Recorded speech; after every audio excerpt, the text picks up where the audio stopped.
on est sur un sujet pour le commerce qui est en effet très compliqué, au-delà des compétences que la ville peut avoir sur ce sujet-là, puisqu'on est dans l'essence même du commerce, c'est un acte qui bien souvent est individuel, alors parfois avec un réseau de franchisés, mais bien souvent en tout cas, on est sur une démarche qui est très individuelle et individualiste, alors que justement aujourd'hui, il y a une importance d'autant plus grande à se regrouper, et je vois avec satisfaction qu'un certain nombre d'associations commencent à cultiver l'idée que aujourd'hui le commerce, ça doit être une ambiance par quartier, une ambiance village, et que c'est comme ça qu'ils vont s'en sortir. C'est vraiment quand ils auront la capacité à travailler ensemble pour pouvoir attirer les personnes les plus proches, hein, les habitants du quartier, qu'ils auront gagné et qu'ils feront face à d'autres types de commerces beaucoup plus éloignés et qui aujourd'hui mettent à mal donc le commerce de proximité.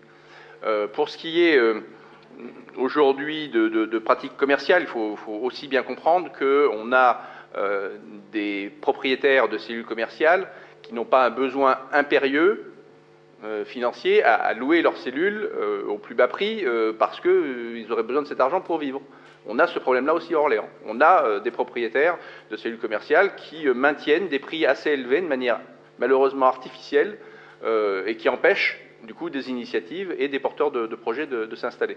Et donc ça, c'est quelque chose que l'on peut que constater, contre lequel on peut lutter en rencontrant, comme vous le faites, les propriétaires de ces cellules commerciales, mais c'est aussi un sujet et c'est une complexité en fait pour maintenir un commerce de centre-ville, puisque ça a été en effet dit, aujourd'hui c'est le commerce de centre-ville qui concentre une grande partie des efforts. Alors parlons nombre.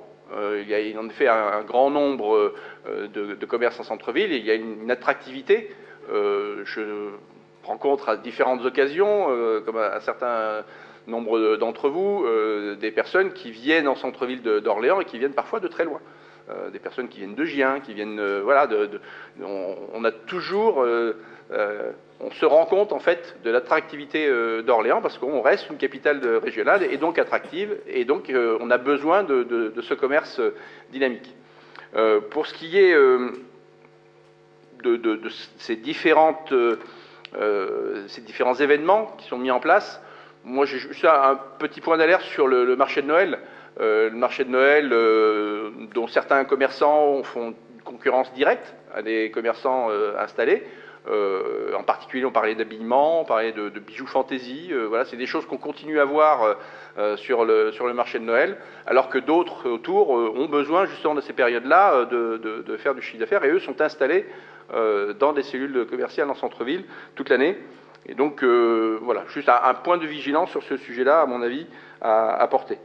Pour l'accessibilité au commerce, ça a été dit, mais très clairement, aujourd'hui, je crois que ça fait plus de 15 ans que je l'explique, et je donne toujours à peu près les mêmes exemples, mais ceux qui ont réussi à faire des rues apaisées, et donc des rues qui sont réservées aux piétons, mobilité douce d'une manière générale, voient des chiffres d'affaires pour les commerces qui sont plus élevés que dans les endroits, je parle bien là de l'hypercentre, hein, dans les endroits où tout le monde voudrait pouvoir garer sa voiture devant. Certains ont besoin de pouvoir accéder au commerce parce qu'ils sont à mobilité réduite, parce qu'ils veulent faire des achats volumineux et donc ils ont besoin d'accéder.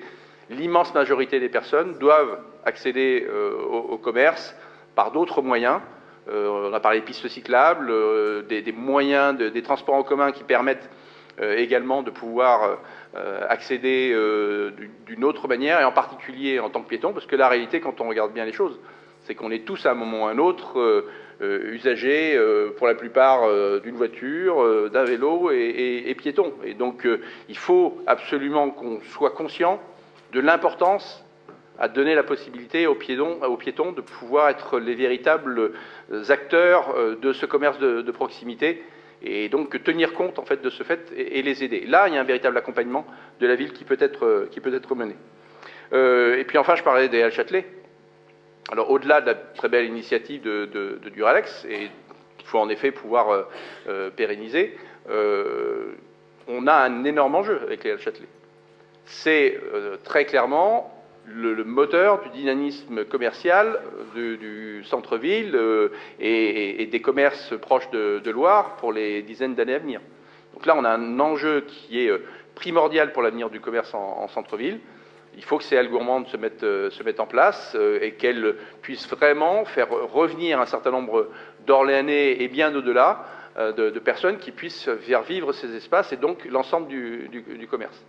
Et je terminerai évidemment par les différents pôles commerciaux des autres quartiers qui nécessitent en effet également et qui méritent tout à fait de bénéficier d'événements organisés par la ville pour pouvoir permettre de dynamiser ces commerces plus éloignés que ceux, quoique majoritaires, et bien que majoritaires en tout cas, ceux du centre-ville.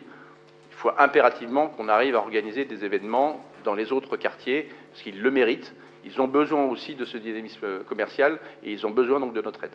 Je vous remercie.